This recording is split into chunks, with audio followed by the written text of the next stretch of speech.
अब आते हैं हम नेट एसेट्स की बेस पर कंपनी को वैल्यू करना। नेट एसेट्स की बेस पर कैसे वैल्यू करते हैं वो देख लेते हैं पहले, फिर देखेंगे करना चाहिए नहीं करना चाहिए, और करना चाहिए तो क्यों करना चाहिए, नहीं करना चाहिए तो क्यों नहीं करना चाहिए। नेट एसेट्स का मतलब यह है कि आपने अपने टोटल एसेट्स में से अपने डेट्स को क्या कर दिया, माइनस कर दिया। टोटल एसेट्स की वैल्यू में से डेट्स को माइनस कर दिया। सर टोटल एसेट्स की वैल्यू कैसे आएगी, पहले ये बता दें। टोटल एसेट्स की वैल्यू का एक तरीका है कि बैलेंस शीट उठाएं कंपनी की, और जो बैलेंस शीट में वैल्यूज लिखी हुई हैं जिनको हम बुक वैल्यूज कहते हैं वो उठा लें। सर क्या मतलब, भाई आपके पास प्रॉपर्टी प्लांट इक्विपमेंट है, उस प्रॉपर्टी प्लांट एंड इक्विपमेंट की कैरिंग वैल्यू या बुक वैल्यू क्या है, ये उठा लें। सर कैरिंग वैल्यू कैसे आती है, F7 से। सही है, आप लोगों ने F7 पढ़ा है या पढ़ रहे हैं, ठीक है। और अगर नहीं भी पढ़ा तो फिर F7 वाले टीचर से पूछें, मैं F9 बताऊंगा। तो कैरिंग वैल्यू इज, चले बता देता हूं, कैरिंग वैल्यू का मतलब होता है कॉस्ट माइनस एक्यूमुलेटेड डेप्रिसिएशन। सही, तो जितने पे आपने उसको खरीदा था उसमें से जो डेप्रिसिएशन अब तक आप एक्यूमुलेट कर चुके हो वो क्या कर दो, माइनस कर दो। सो कैरिंग वैल्यू आ जाती है। तो आप अपने तमाम एसेट्स की जो बुक वैल्यूज हैं वो उठा लें और ऐड कर लें, ये टोटल वैल्यू आ गई एसेट्स की। और उसके बाद बुक में से ही अपने डेट्स की वैल्यू निकाल दें और वो उसमें से क्या कर दें, लेस कर दें, तो वैल्यू ऑफ इक्विटी आ जाएगी या नेट एसेट्स आ जाएंगी। ये कहलाती है बुक वैल्यू बेसिस या balance sheet basis of net assets. ठीक है, अच्छा एक तरीका, फिर मैं अभी बताता हूं इनके मेरिट्स एंड डीमेरिट्स।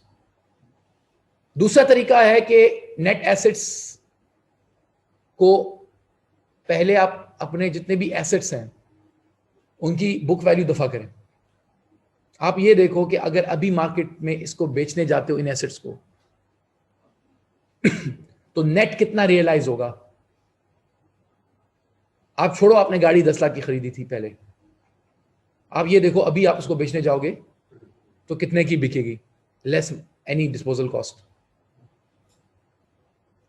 तमाम एसेट्स उनकी वो वैल्यू उठा लो जिन पे उसको आज आप क्या कर सकते हो, बेच सकते हो, बजाय कितने में आपने उसको खरीदा था।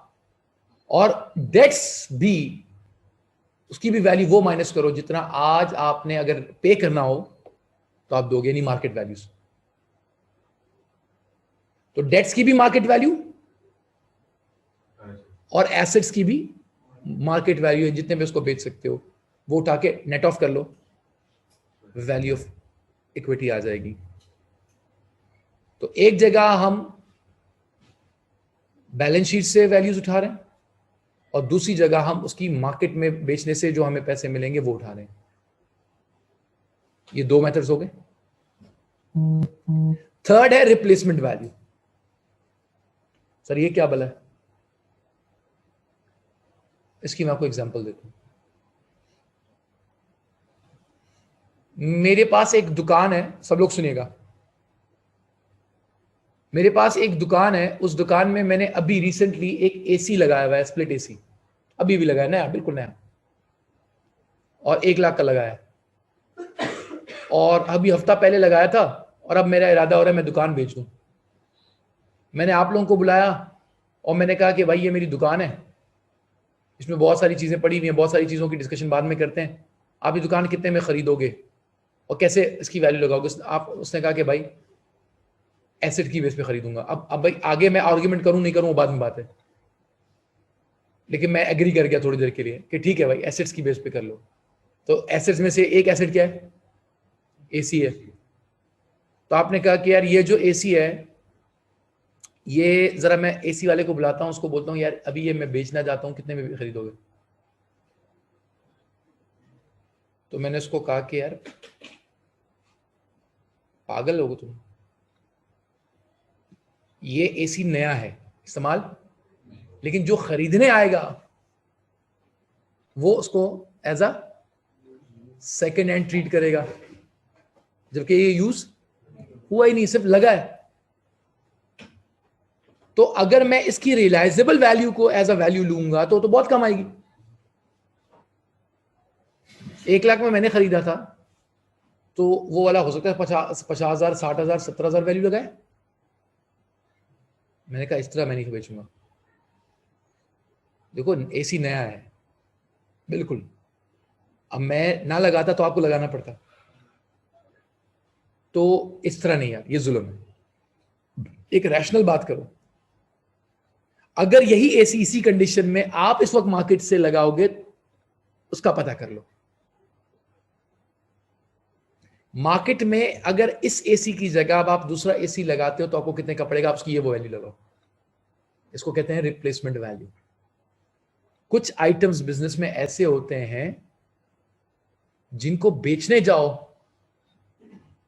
तो उनकी वैल्यू उतनी नहीं है, लेकिन उनकी उसी कंडीशन में उनकी जगह दूसरा एसेट लाओ तो वो ज्यादा वैल्यू का होता है।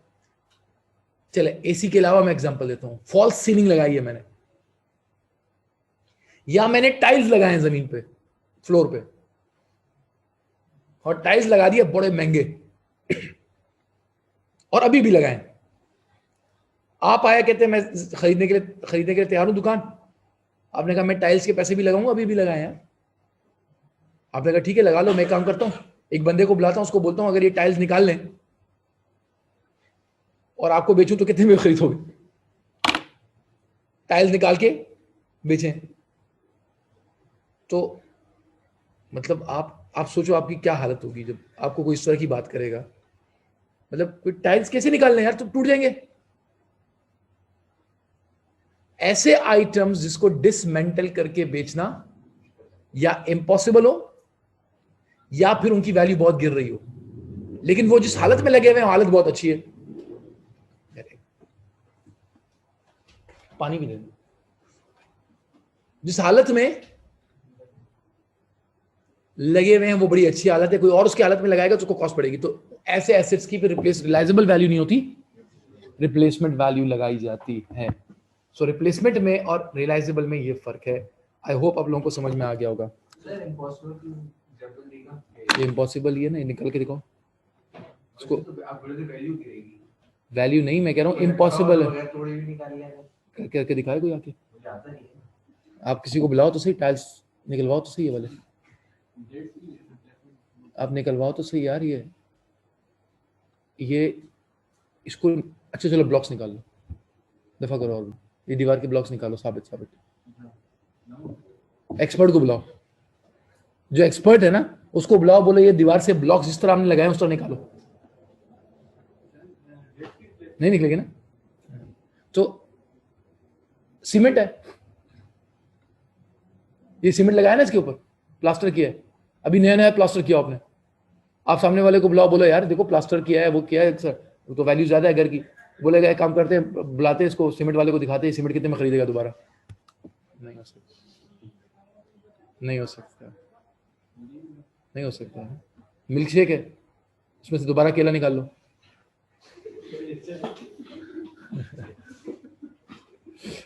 देयर आर आइटम्स जिसको आप दोबारा उस कंडीशन में नहीं बेच सकोगे, या फिर बिकेगा तो बहुत कम वैल्यू पे बिकेगा। तो एक रैशनल आदमी होगा खरीदने वाला और एक बेचने वाला होगा, वो उसकी रिप्लेसमेंट वैल्यू की, रियलाइजेबल वैल्यू की जगह उसकी रिप्लेसमेंट वैल्यू की बात करेंगे, उसकी रियलाइजेबल वैल्यू की बात नहीं करेंगे।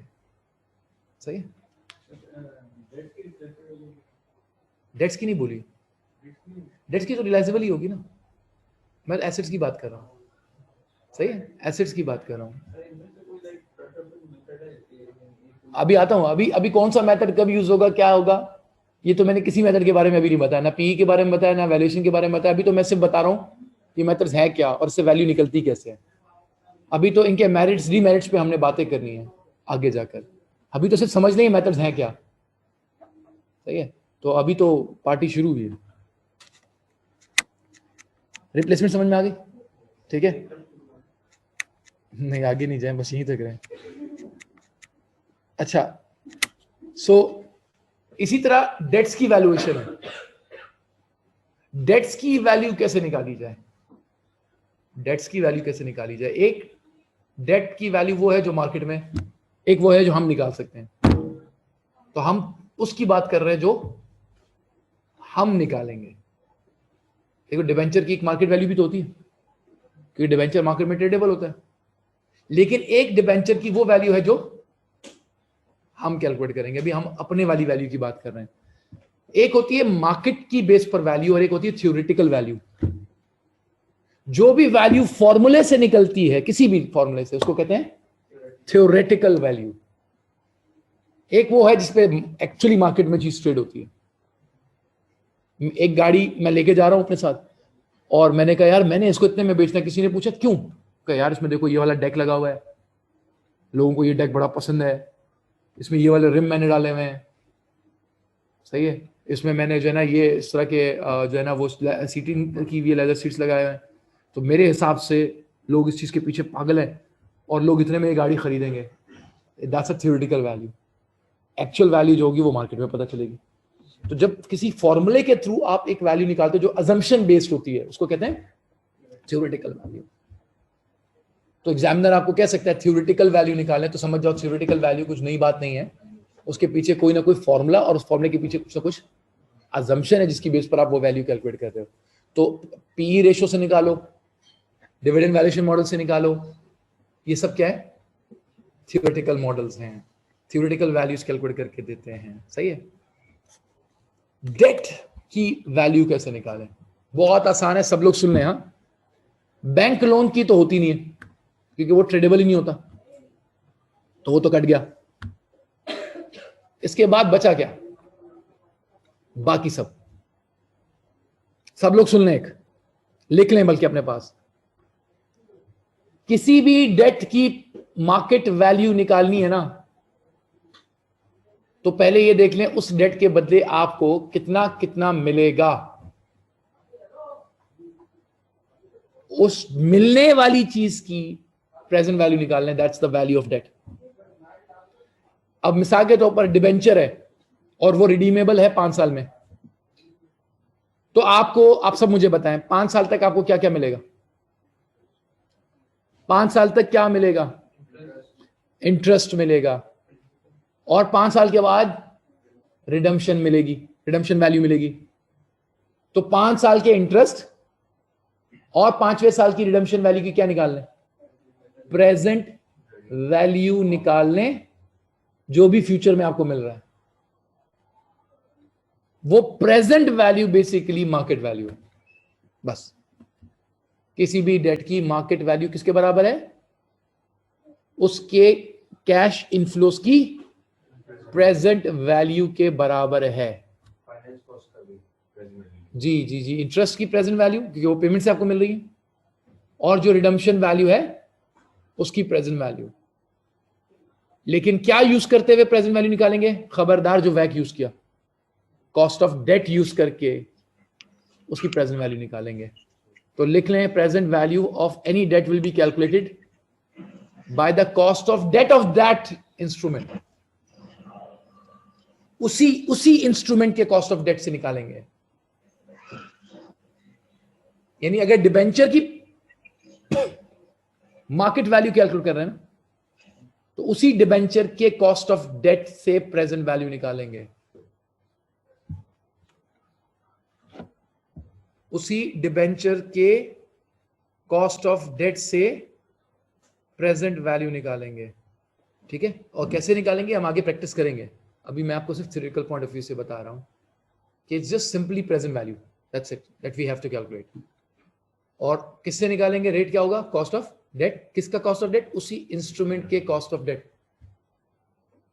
सही है। अच्छा, और जिसमें टैक्स का इंपैक्ट होगा उसमें, अब जो वैल्यूएशन निकालते हैं ना, तो हम टैक्स को इग्नोर करते हैं। फिर मैं बताऊंगा क्यों करते हैं, वो मैं आपको बताऊंगा कि हम उसमें टैक्स को इग्नोर क्यों करते हैं, वो भी देखेंगे। इग्नोर बेसिकली कर नहीं रहे होते, वो नेट ऑफ हो रहा होता है। तो वो मैं बताऊंगा आपको कि उसमें टैक्स का इंपैक्ट कैसे देखते हैं।